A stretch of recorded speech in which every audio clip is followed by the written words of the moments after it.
You're not someone to mess with. I'm the nicest person in this room. But you're also the most terrifying. Yeah, I'm not a bully. I don't go around starting fights. I feel like you were a troublemaker. Everybody will look for every reason they can to be negative. While Dave was labeled as a criminal, John Cena was America's sweetheart. You were any good at your job, you wouldn't be standing here surrounded by security. He's just one of those suck-up, kiss-ass baby faces. You should be fired. I don't care what you think! As Dave Bautista's jealousy pushed him to the breaking point. Everything is going to Cena. Absolutely living the dream. I'm still out there busting my ass. It should have been me! And you stand up there expecting the business to be given to you. Who the hell you think you are? There was nights when it's like a war zone. Between you and me, who's better? Me.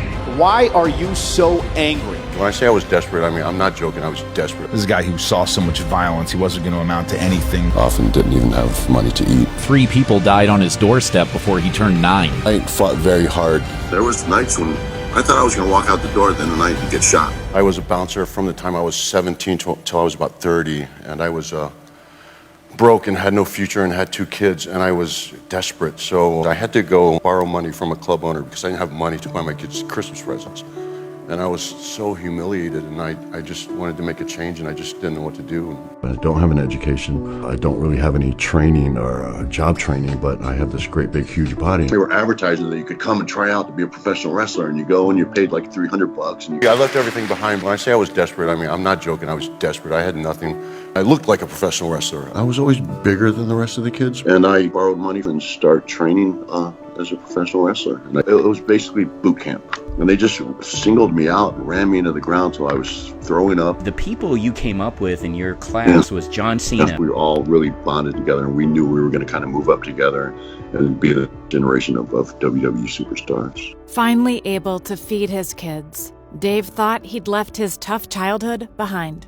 And I was very comfortable. I was making a very good living. People who grew up with me were just shocked to find out that I was, a professional wrestler, that I was speaking in front of people. I was just such an introvert. It's physical theater. It's very much a physical performance, and it was something I was very comfortable with. As Dave continued wrestling, he decided that he wanted to do more than just use his body. And I went and did a film as a favor for a friend. I love storytelling. I'm passionate about it. That's the way I wanted the direction of my career to go. My big goal is to be making films. I became obsessed with acting. But someone else got all the opportunities, leaving Dave behind. When WWE started doing films and commercials, and I noticed that everything more and more was going to Cena. He's very well spoken. He's good looking. He's educated. He's so all-American. But he's getting all these opportunities that I'm not getting. Well, that just seemed a little unfair to me. I didn't want to be, feel like I'm a second-class citizen. Dave was heartbroken. He'd been put in a box. I'm out there, busting my ass on these shows. It should have been me! You're so cool you can't even show up on time. And you stand up there expecting the business to be given to you.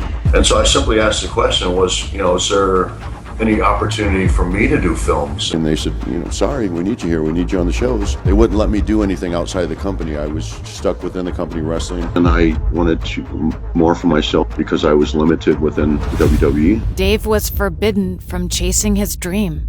And I said, well, if you're not going to let me pursue something that I'm really passionate about, then I'm going to leave. I walked out the door and they didn't think I was going to, and I walked out on top. I said that I will never go back to wrestling until I prove what I set out to prove, and that was that I could make it as an actor. And I didn't leave the WWE because I hated it. I loved being there, but I had to leave, or I would have been limited for the rest of my life.